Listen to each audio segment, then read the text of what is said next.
So if you felt like you constantly had to achieve to be loved, if you felt like you were alone a lot and didn't have someone there for you, if you never felt seen by a parent, if you felt like you were too much, that you were a burden, that you didn't have emotional safety, that's also trauma.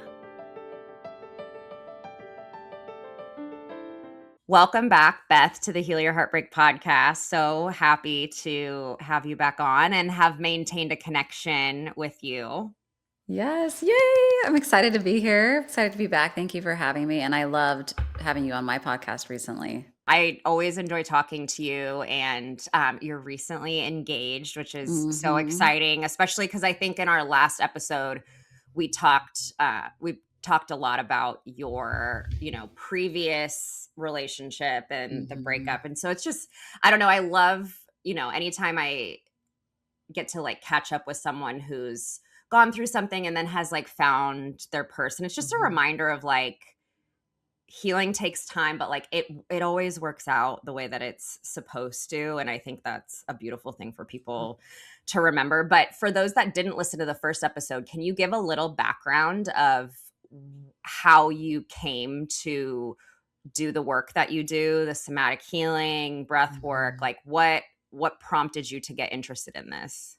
Yeah. So first of all, thank you for the congratulations on the engagement. That's been really fun. And to get to this point has been a ton of healing and a ton of work and a ton of trust and all the things. But I was already a coach, mostly a mindset coach, working with high achieving professionals and loving that work. And then still in my marriage at the time. And when that just started to unravel, and I feel like my life basically burned to the ground, I realized how much trauma that I had. And for a while, I was trying to use mindset tools to feel better and to work, and it was not working. And then I really started diving into somatic work. So, breath work, I became a breathwork facilitator, I became a trauma informed coach, and I really recognized that mindset tools. They cannot help you when you have trauma in your body that lives in your body. And so I was like, okay, I'm going to be like the real time example for myself of how I'm going to heal from all of this trauma. And I'm my own first client. And then I got to somatic experiencing, which I'm just about to finish. It's a 3-year program that is just incredible. It's Dr. Peter Levine healing trauma through the nervous system. And so, yeah, so it's been all of those things. And I am actually amazed because a lot of my trauma was very like the last 3 years of my marriage, and to be where I'm at today, it would not be possible if I hadn't done the work to get into my body. I love that you said you were your first client because I feel like that's such a, Hmm. testament to like, oh, I know this works because it Hmm. look what have been able to overcome. And when you were just talking, I was thinking about the fact of I do think most people, I mean, I'll definitely speak for myself, like when we first get into this concept of like the mindset work and kind of like scratching the surface of all those things, at first it feels so impactful because again, this is like our first entry into self-help, self-work, all of those things. And it feels like every day that you're like I just think about the first year that I got sober, all of the things that I was like learning and figuring out, just like gratitude and all these basic like self-help Right. tools. It felt like every day. I remember my friend and I talk about it. We got sober at the same time and we would call each other like every other day of, oh my gosh, I just had this huge insight and all these things are changing. And it feels so almost euphoric of like, oh, I'm making all this progress. But then it gets to this point once you get deeper and you start feeling better, then all of a sudden it's almost like you hit this wall of wow, things aren't feeling better all of a sudden, and in some ways I'm actually feeling kind of worse. And I think sometimes, at least again in my experience, the mindset tools kind of start hindering the deeper work because it's almost like this shortcut or bypass around like, oh, I'm feeling bad, so I'm going to do X, Y, and Z, but it's not really getting to the core thing.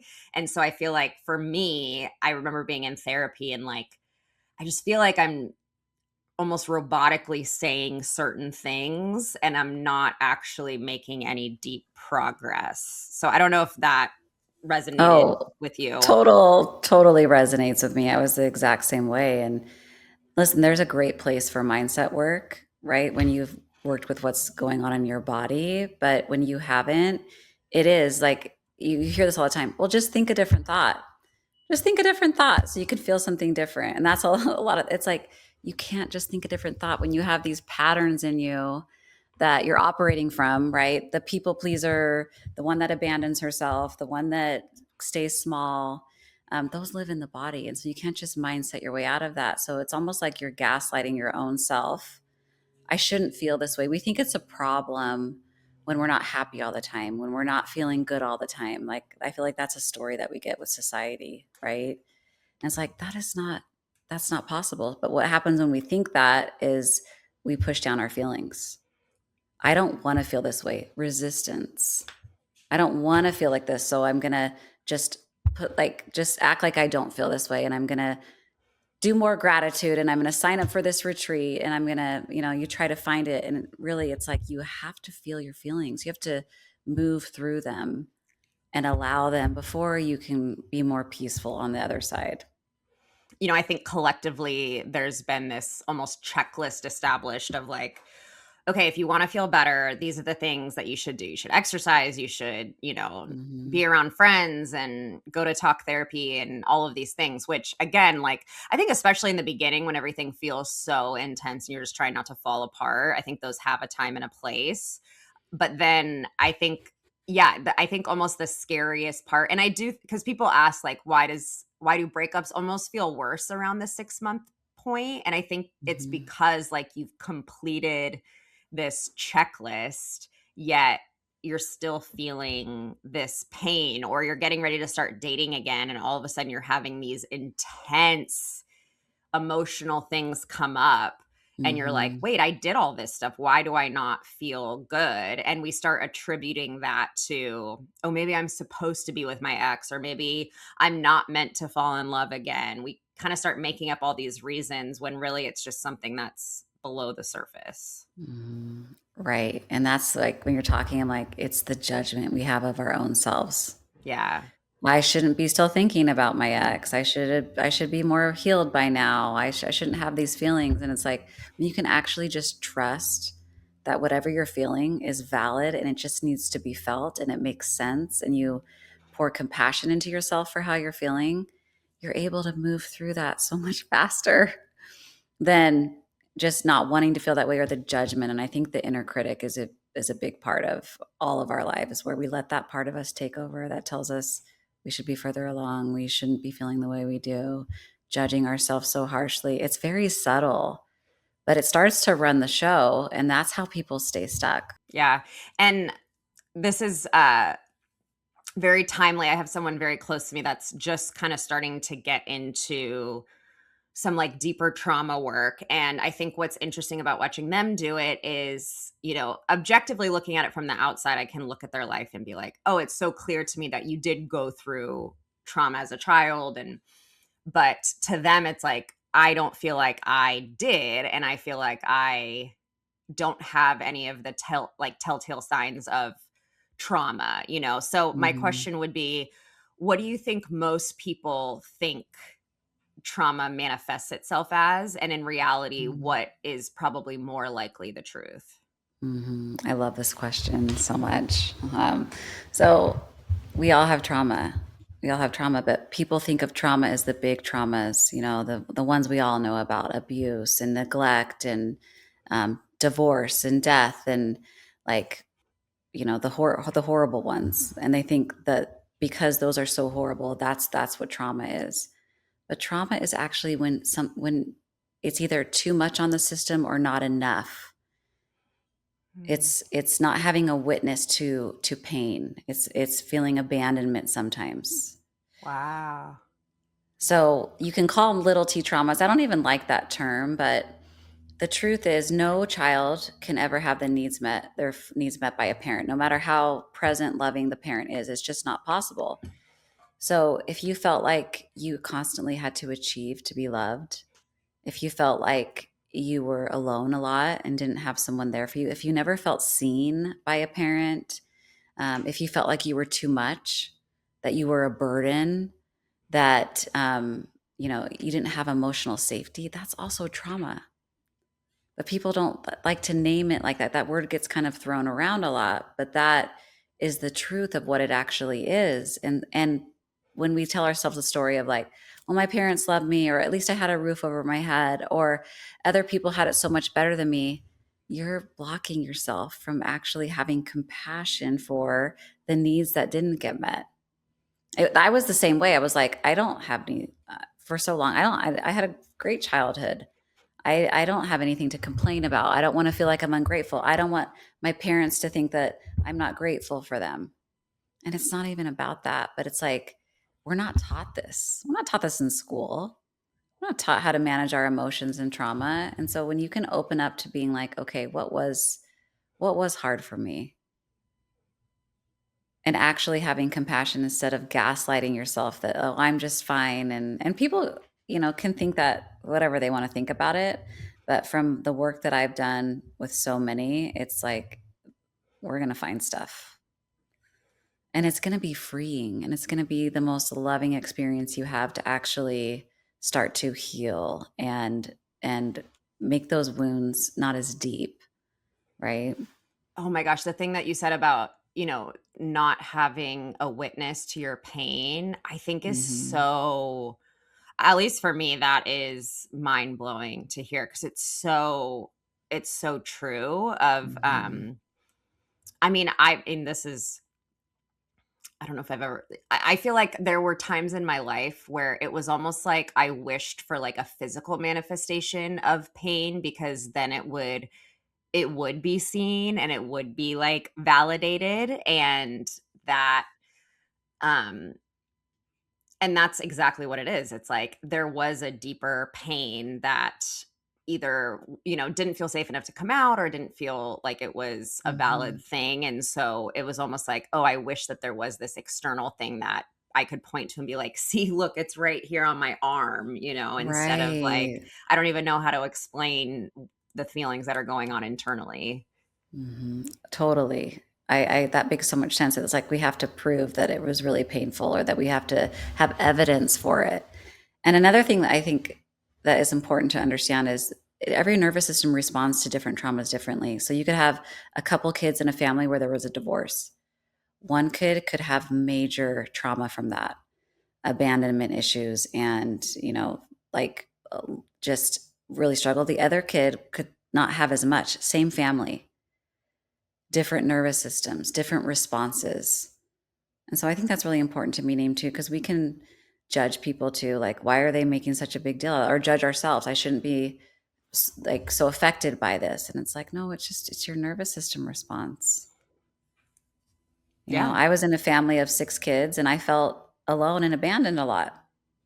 I didn't know that till much later, but I would have never let myself even like have that, or like think that that could be real. I would judge myself for it. And I'm like, oh my gosh, that little girl just felt alone all the time.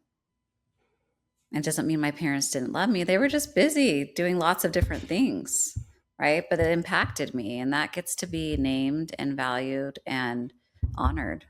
And two, we were talking before about kind of the theme of this episode of this gap that can exist between logically being able to say, okay, I feel like I have this, because I'm trying to think of like a personal example for me of, okay, I'm hyper independent and have a hard time asking for help because my parents worked all the time, and I felt like I don't want to be a burden, so I'm going to do all these things to, so there's that, which I think a lot of people do. And we kind of are just able to, like, with a therapist, say, I feel this way because of this, but there's almost no emotion to it. And, I think specifically talking about like breakups of, okay, I my ex did this and we broke up because of this, and we kind of get into this like story that almost feels like we're not even the one. It's like we're giving a book report of, okay, this is what happened. um but we're, and you said like that needs to be identified, named, felt, and honored, and it's like the felt and the honored part, I think, is where that gap lies, of being able to tell ourselves, okay, I feel this way because of this, versus this is actually healing within my body. Right. So how do you feel that pain from the Yeah. past? Yeah. How do you validate your experience? Yes. Yeah, that's such a beautiful question, and it makes I think this will help a lot of people. It's when you feel the activation, when you feel that hyper independent part coming in, it's not the woman in you today, right? It's your inner child. And so it's being with the activation, and then it depends on where, if you're in real time, you might have to come back to it. That's what, like with triggers, a lot of times you can't deal with it in real time, but you come back and really get quiet, feel that activation in the body and just sit with it. And then it's a dialogue with that version of you. Hey, I know you feel like you have to do everything because you felt like a burden before. I'm so sorry you experienced that. Right? What does that feel like? Like, where do I feel that? Oh, I feel it in my chest or my stomach. And just let yourself feel the activation. That's the trauma that's being activated. That's in real time, in the present moment, it's old feelings coming up from the past. So then you have to like tell that version of you, you don't have to do that anymore. I got you. This is what's actually true right now. It's okay for us to ask for support. We're not too much. And that can feel a little weird for people sometimes, be like, so I'm literally talking to my old self. If you've never done inner child work or past version work, you could be like, I thought it was cuckoo at first, Mm-hmm. but it's real. It is so real. And when you bring safety to that part of you and let that hyper independent part know, hey, you can take a rest now. You're probably exhausted. And I like to visualize putting my parts, like these parts, like putting them to bed with a cozy blanket. Like, we got this now. Mm. But it takes slowing down. You have to slow down to feel what's there and then connect. I relate to of it feeling, I had like a mentor have me do inner child work, and I remember it feeling very strange, very strange. But I will say what helped me with that was giving myself some sort of kind of concrete thing of it. Like she would have me she had me frame a picture of me at a certain Hmm. age, I and love that. like be able to connect with them that way. And she actually had me do this other exercise. I don't know if you've ever done this, but you kind of would write a letter to your Hmm. younger self, Hmm. and then with your non-dominant hand write a letter from your younger self to your current self. And it's crazy because when you're writing Ooh, with your non-dominant hand, you look like you're writing like a child, and it feels like right. you're writing like a child. And that also has been another, for those of you that like, I know for me, sometimes when I'm just talking in my head, it's very easy for me to like get distracted or, be like, this feels crazy. But having something Hmm. more kind of concrete to do, that has also helped a lot.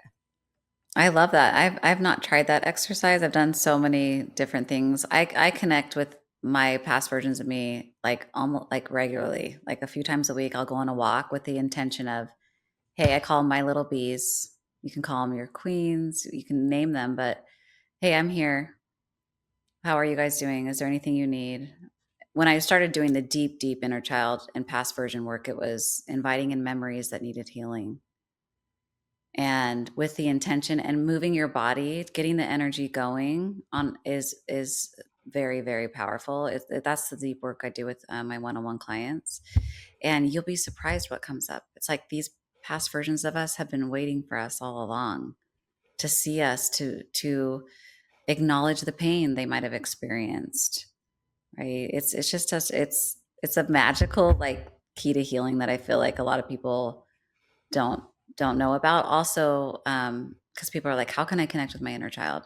breathwork is Hmm. very, very powerful. Not every breathwork facilitator will do this, but I do this with my breathwork. I will take you through like a breathwork session for, it depends on what, an average of about 30 minutes. And then when you're after your body's in that state, I invite in connection with your inner child, your inner teenager. We call them in, and it's beautiful. And sometimes it's easy for people to connect, sometimes it's not, but you have to start somewhere. If you've experienced a lot of trauma, it's usually harder to connect because your inner child's like, I don't trust you, where have you been? Mm.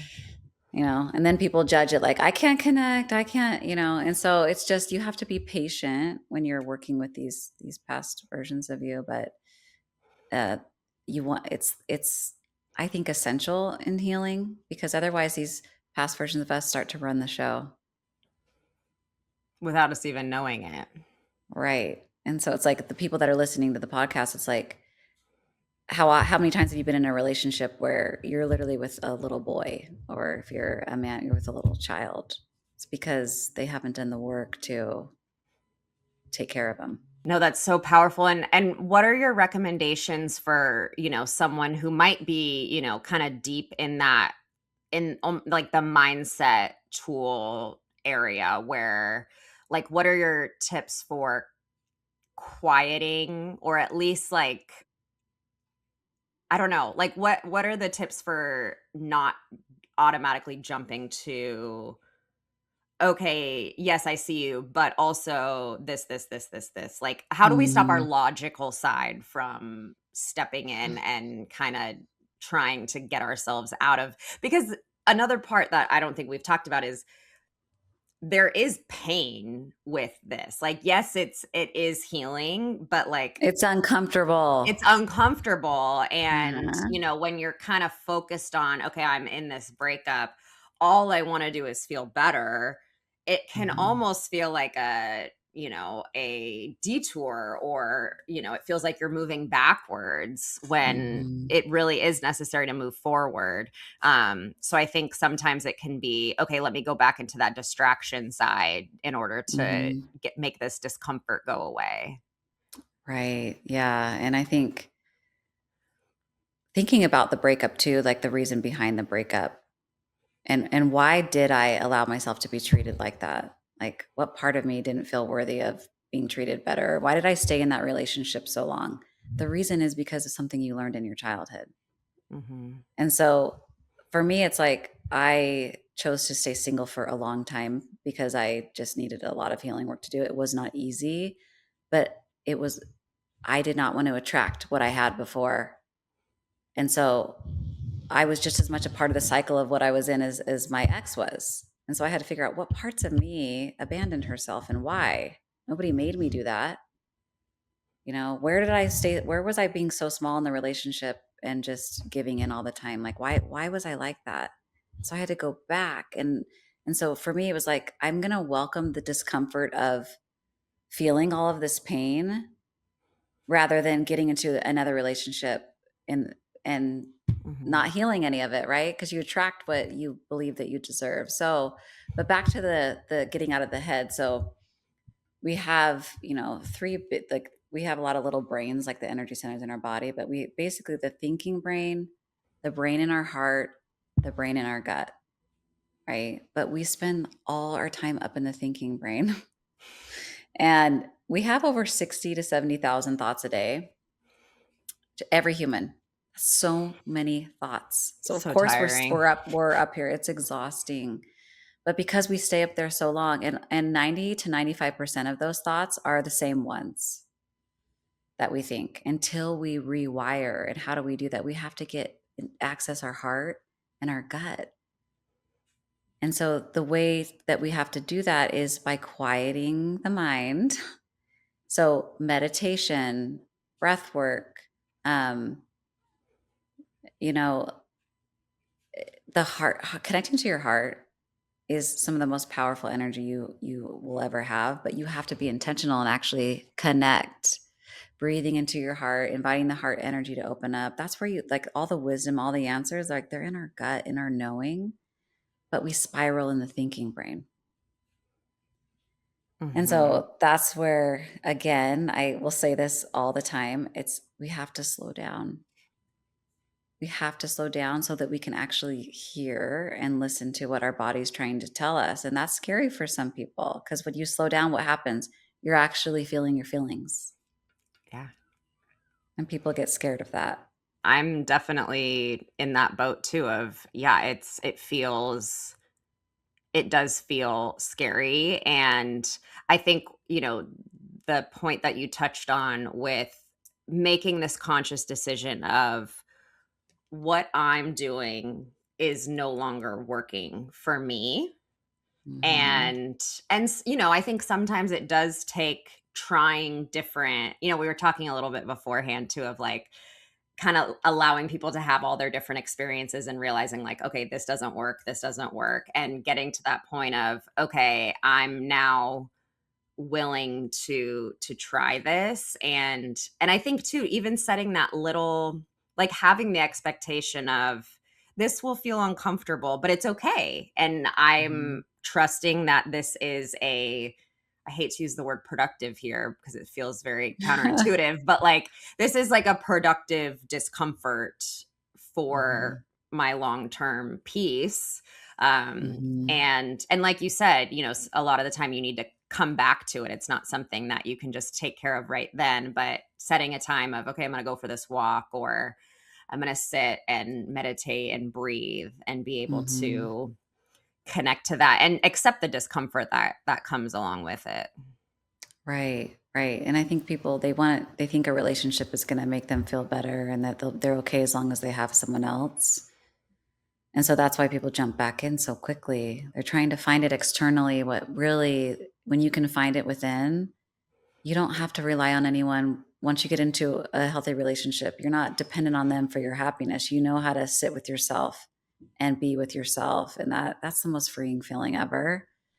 To know, like, fall in love with yourself, learn from the last relationship so that you can I didn't even know who I was. I was in a 22-year marriage.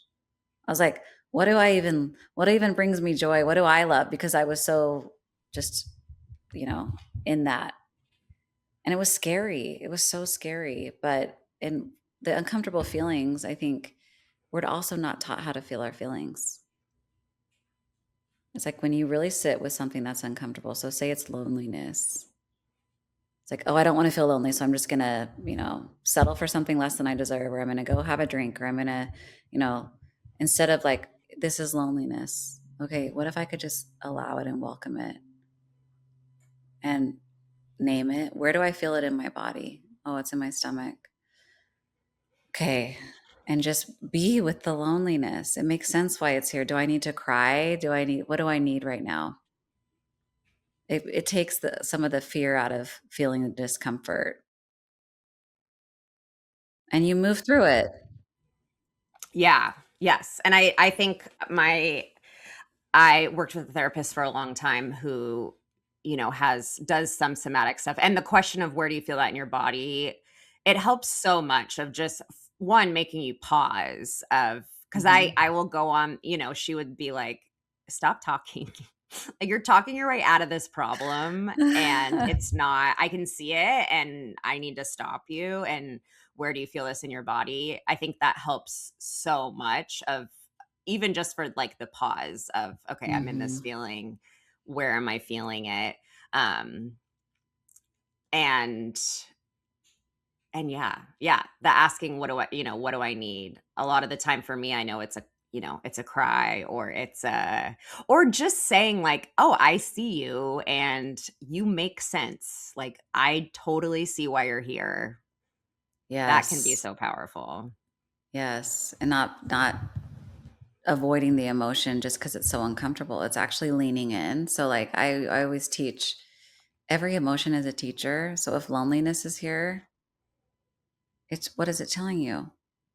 What if it could speak, what does it wanna say? It wants to say how horrible and lonely we are and how we feel like and it could be fear with it. We're never gonna find someone again. We're always gonna and just let it speak. It makes sense. Right? But it's not really when you think about emotions too, it's like, what are they? They're a vibration in your body. They're a sensation, but yet we're so terrified of them until we can actually welcome them and not judge them and just validate, yeah, it makes sense why you feel this way. There were so many times when I was having such a hard time. I didn't have anyone else to like, you know, when you're single, there's just a lot of alone time. And so I would just practice putting my hand on my heart. I see you, Beth. I see how hard this is for you. I see that you feel like you're never going to come out of this. I love you. I'm not going to leave you. Like what I wanted to hear from anyone else, I started practicing pouring that into myself. And that's how we heal the need for external validation. We give it to ourselves. And that really got me through a lot of my hard times.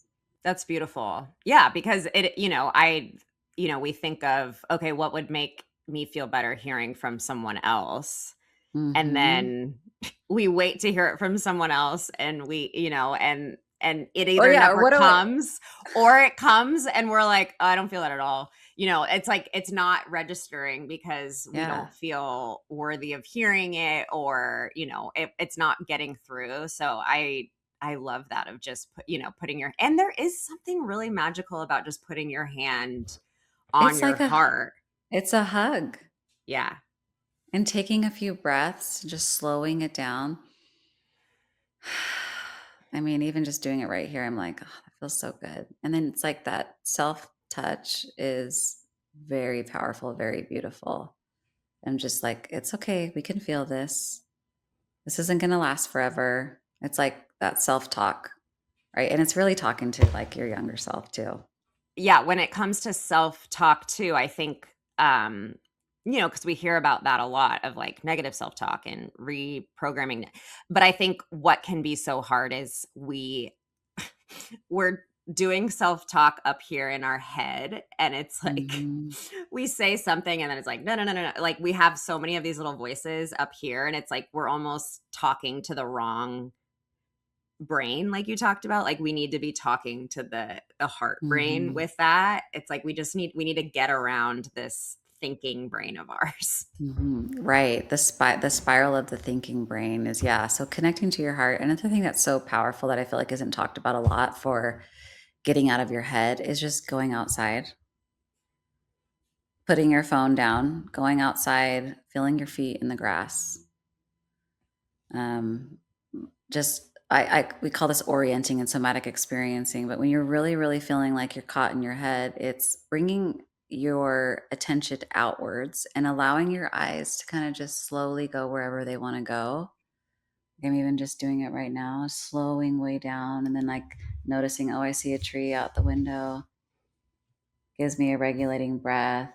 The eyes are connected to the vagus nerve, which is what calms our system down. It is so powerful. Just slowing down, going outside, taking in nature. That will bring your attention outward instead of just so caught in that thinking brain. So it sounds so simple, but it's powerful and everyone can do that just on their own.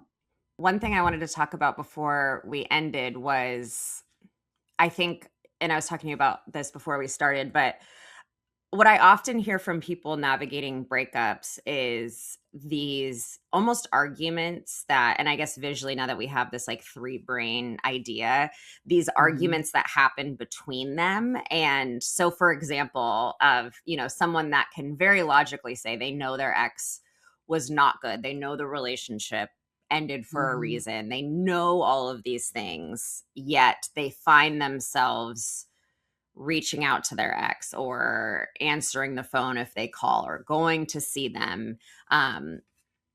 How, and it's, I think it's counterintuitive in the fact that we're in that case, it's like your thought brain is the right one, quote unquote, in all of this. Mhm. So it's almost like we honor the thought brain when it's telling us like not the best stuff, and then so I don't know if this is making Right. sense, but like how do people kind of resolve those, I guess, arguments with themselves? And it's funny because it seems like the gut brain often wins out a lot in those scenarios. Totally. So it's like that where you're I'm never gonna talk to my ex again. I'm never gonna sleep with them again. I'm never gonna whatever. And then all of a sudden you just are. Yeah. You're like, how did I get here? Yeah. You're like, what? So that's actually just two different parts of you, right? And it's like, why, instead of judging the part of you that like caved or gave in or went, and, got in contact again, it's like, what did that part actually need? That part just wants to be chosen.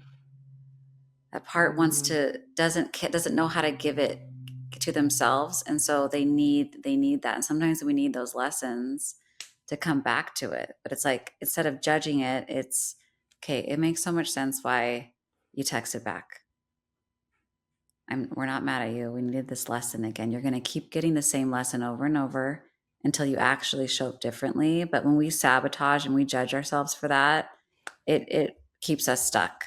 It's how can I treat myself nicer? So um, making sense of it, and then it's like, where did I learn this? Where did making sense of why it happened that way? Right? Because I mean, there were so many times for me where I just kept giving chances and chances and chances, and like I would internally hate myself for doing that, but I wasn't ready to let go. I wasn't ready. And can that be okay? Mm. Right? Yeah. Can we actually trust that we're getting all of these experiences for our greater good? And then it finally got to be where, like, okay, how much longer do I want to suffer? Because I keep getting the same lesson, and every time the pain is worse. So I don't know if that really answered your question. No, I mean, it does. I think that makes so much sense of, yes, like recognizing what is calling so strongly to me about this. What void is this filling by hearing from Mhm. them or seeing them? I think that is huge because I do think, it's at that point it's like not even about the ex, it's about, because I know, we know that person's not good, but it's obviously providing something for us. Mhm. And that's the thing too that you said, like, can this be okay? Or can, I remember I had someone, I kept going back to the situationship, and I had someone tell me, you're gonna do this until it doesn't feel good to you anymore. Mhm. And there's no point in judging yourself for doing it. You're, gathering these experiences, and once it doesn't feel good, you're going to make a change. Um, Mhm. but yeah, what void am I trying to fill with this? Or why does this feel so good to hear from someone, even though I know it's not good for me? Right. And it's like, oh shoot, I still am needing this person to fill this void for me. How can I fill this for myself? But you need the lesson, you need the pain of actually going back, of actually caving again, or you got to feel that pain a little more. And it's okay.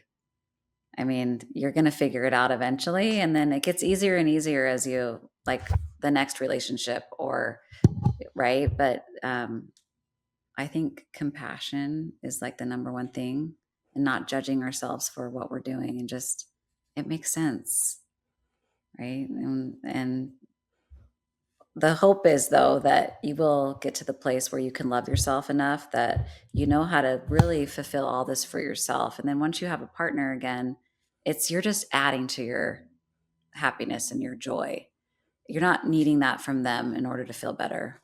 Yeah, I mean, yes, you said it. Like, I think the theme of this is the compassion of saying, okay, this makes sense. Cause I know, and I've said this before, of judging yourself for breaking no contact or going back to an ex, in my opinion, only makes it more likely that you're going to do it again because you're Hmm. not taking into account, okay, I'm getting something from this. Um, and that's okay. It's okay that you're getting something from it. Yeah, you Um, need that. You need that right now. yeah, but So, having that compassion and allowing, like you said, the inner child part of, okay, I see you. I can tell why this particular thing feels so good, but how can we how can we work through this together, instead mhm. of having to bring something else into it that's not going to help, I think is really beautiful. And I love all the simple tools that you've shared of, because like you said, all of this doesn't, none of this requires like a, fancy retreat to go on. This is stuff that you can walk outside and do right now, or something that you can do Right. sitting down right now, just to get back in touch with that part of you. So I I love that. Like, I want to book a session with you now, of because I feel like this is something Yay, that I'm very girl. much in right now, Mhm. of getting finally being like, okay, I'm coming up for air. There's stuff that's deep down now that I want to work through. And I know there's so many people that, maybe didn't just go through a breakup, but are at that point of, okay, the tools that I have right now aren't working. And I want to feel that freedom Mhm. to just be Yeah. with myself, because that is a I freedom, and I think everyone should experience that freedom. Oh, it's the most incredible, empowering feeling to be able to sit with yourself, sit with your emotions, fully trust and love yourself, not need anyone else to help you feel better. You learn how to do that. I would be honored to work with you, Kendra. That would be amazing. Slow you down, get you uncomfortable. Oh, yes, I need it. I need it. Well, for those listening that, I know you have a few different avenues for people to connect Mhm. with you. You have your podcast, which I was a guest on recently. Yes. Um, so you have your podcast. So can you talk about other ways that people can work with you, engage with you? Yeah, I would love that. So I call it the Shift membership. It's a community of women. We meet twice a month and I call it hot seat coaching. So you come to the call and you can get coaching and we do a lot of somatic tools in that where even though I might be coaching one person, we're doing somatic experiencing with everyone. And it's such an incredible group of women.